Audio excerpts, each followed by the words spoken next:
আসসালামু আলাইকুম সবাইকে। আজকে কথা বলবো গুচ্ছর ওয়েটিংটা কিভাবে কাজ করে।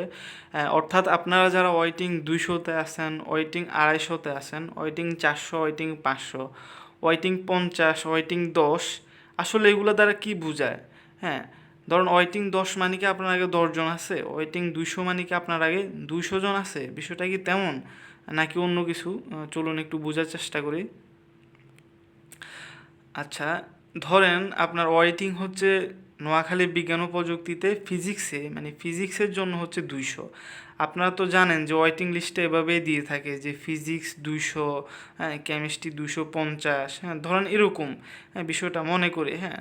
আবার কুমিল্লা ইউনিভার্সিটিতে আপনার ওয়েটিং হচ্ছে ফিজিক্সে ধরেন 200, হ্যাঁ, কেমিস্ট্রিতে ধরেন 250, এরকম। এখন বিষয়টা মানে কি? মানে কি, ধরেন ফিজিক্স সাবজেক্ট পাওয়ার জন্য আপনাকে 200 জনকে অতিক্রম করতে হবে, এই কেমিস্ট্রি সাবজেক্ট পাওয়ার জন্য কি আপনাকে 250 জনকে অতিক্রম করতে হবে? হ্যাঁ, যেমন কুমিল্লা ইউনিভার্সিটি ফিজিক্স পাওয়ার জন্য কি 200 জনকে অতিক্রম করতে হবে? বিষয়টা কি তেমন? হ্যাঁ, চলুন একটু বোঝার চেষ্টা করি। আর দেখুন, আপনারা যারা নোয়াখালী বিজ্ঞান ও প্রযুক্তির ফিজিক্সে অ্যাপ্লাই করছেন, হ্যাঁ, তারা কি শুধু নোয়াখালী বিজ্ঞান ও প্রযুক্তির ফিজিক্সে অ্যাপ্লাই করছেন? বিষয়টা কি তেমন? নাকি নোয়াখালী বিজ্ঞান ও প্রযুক্তির কেমিস্ট্রিতে অ্যাপ্লাই করেছেন? আপনারা যারা এই অঞ্চলে আছেন তারা তো বিভিন্ন ইউনিভার্সিটিতে মানুষ বিভিন্ন সাবজেক্ট চয়েস দেয়। গড়ে যদি এবারে হিসাব করা হয়, এবার পায় একটা স্টুডেন্ট গড় হয়তো 5-6টা ইউনিভার্সিটিতে অ্যাপ্লাই করেছে। কেউ দেখা যাচ্ছে যে পুরো 24টা ইউনিভার্সিটিতে অ্যাপ্লাই করেছে, কেউ আবার একটা ইউনিভার্সিটিতে অ্যাপ্লাই করেছে, কেউ 10টা, কেউ 15টা, এরকম ইউনিভার্সিটিতে অ্যাপ্লাই করেছে। তো আমি অ্যাভারেজ ধরলাম যে গড়ে 5 থেকে 6টা ইউনিভার্সিটিতে সবাই অ্যাপ্লাই করেছে। হ্যাঁ, এখন আপনি তো নোয়াখালী বিজ্ঞান ও প্রযুক্তিতে অ্যাপ্লাই করেছেন, কুমিল্লা ইউনিভার্সিটিতেও অ্যাপ্লাই করেছেন, প্লাস অন্যান্য ইউনিভার্সিটিতেও অ্যাপ্লাই করেছেন। মোটামুটি ধরেন যে যেহেতু গড় ধরছি 5টা ইউনিভার্সিটি, আপনি 5টা ইউনিভার্সিটিতে অ্যাপ্লাই করেছেন। হ্যাঁ, তো আপনার মতো এরকম সবাই তো 5টা ইউনিভার্সিটিতে অ্যাপ্লাই করেছে। দেখুন, এই নোয়াখালী বিজ্ঞান ও প্রযুক্তিতে ফিজিক্স, হ্যাঁ, এটার মধ্যে আপনার আগে 200 জন আছে, বা আপনার আগে 199 জন আছে।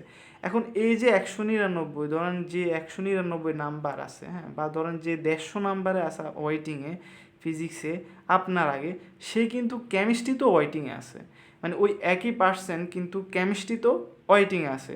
দেখুন, সে কিন্তু ফিজিক্সও ওয়েটিংয়ে আছে, আবার সে কিন্তু কি কেমিস্ট্রিতেও ওয়েটিং আছে। মানে একই জন দুই জায়গায় কিন্তু ওয়েটিংয়ে আছে। হ্যাঁ, তার মানে দেখা যাচ্ছে কি, ধরেন ধরেন ওয়েটিং যদি 200 হয়, ওইখানে ধরেন আছে মূলত হচ্ছে 50 জন। হ্যাঁ, মানে অ্যাভারেজ ধরলাম যে ওয়েটিং 200 মানে হচ্ছে আপনার আগে আসলে ফিজিক্স কেমিস্ট্রিতে আসা হচ্ছে 50 জনের মতো। হ্যাঁ, এখন যদি ফিজিক্স কেমিস্ট্রিতে 50টা সিট খালি থাকে ফিজিক্স কেমিস্ট্রি, তাহলে আপনি কি ইজিলি সাবজেক্ট পেয়ে যাবেন।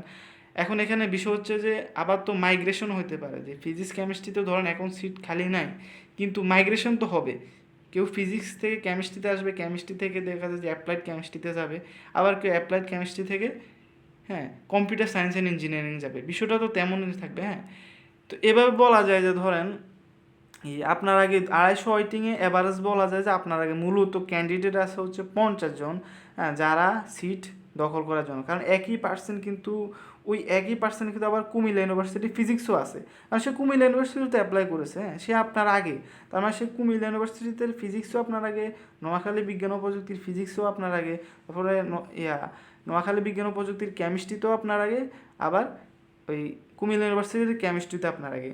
সে কিন্তু পার্সন একজনই। হ্যাঁ, বুঝতে পারছেন, কিন্তু তার সিরিয়াল কিন্তু 4টা। হ্যাঁ, সে কিন্তু 4 জায়গায় আছে। হ্যাঁ, তো এভাবে আসলে মূলত ওয়েটিং লিস্টটা কাজ করে।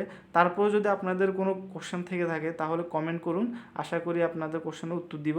সবাইকে ধন্যবাদ ভিডিওটি দেখার জন্য। আসসালামু আলাইকুম।